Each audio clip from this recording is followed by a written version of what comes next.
Hello everyone, welcome back to my new video. আজকে আমরা দেখতে চলেছি ডোন্ট গিভ আপ মুভির এক্সপ্লেনেশন। আমরা আমাদের লক্ষ্য পূরণের উদ্দেশ্যে জীবনে তো অনেক কাজ করে থাকি এবং প্রত্যেক পদে পদে অনেক পরিশ্রম করে থাকি শুধুমাত্র একটু ভালো থাকার আশায়। এত কষ্ট করার পরেও যখন আমরা লক্ষ্য পূরণ করতে ব্যর্থ হই তখন যে কতটা কষ্ট লাগে এবং কতটা একাকী লাগে সেটাই এই মুভিতে দেখবো।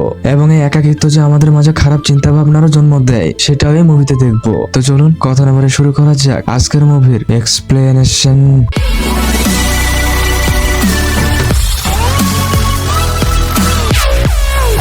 মুভি শুরুতে একজন চিন্তাগ্রস্ত ছেলেকে দেখি। ছেলেটির নাম হচ্ছে তৌফিক। তৌফিক আজ ইন্টারভিউ দিতে যাচ্ছে। এর আগেও সে বেশ কয়েকটা ইন্টারভিউ দিয়েছে, এই জন্য তৌফিক খুবই নার্ভাস ছিল। তৌফিক বাস স্ট্যান্ডে বাসের জন্য অপেক্ষা করছে। একটু পর বাস আসে। তৌফিক বাসে উঠে পড়ে।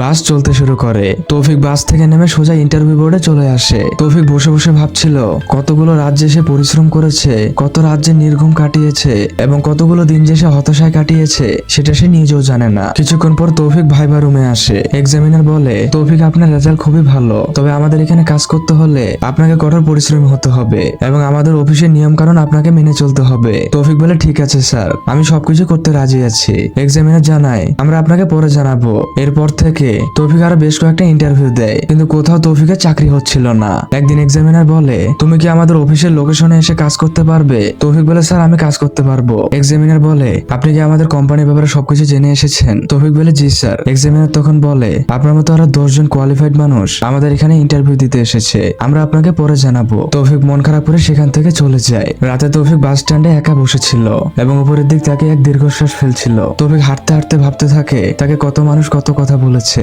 তার চাকরি হচ্ছে না বলে তার গার্লফ্রেন্ড তাকে ছেড়ে গেছিল এবং তার সকল বন্ধু বান্ধবের চাকরি হয়েছে, শুধুমাত্র তারই কোনো চাকরি হয়নি। তার বন্ধু মহলে তাকে নিয়ে সকলে হাসাহাসি করত।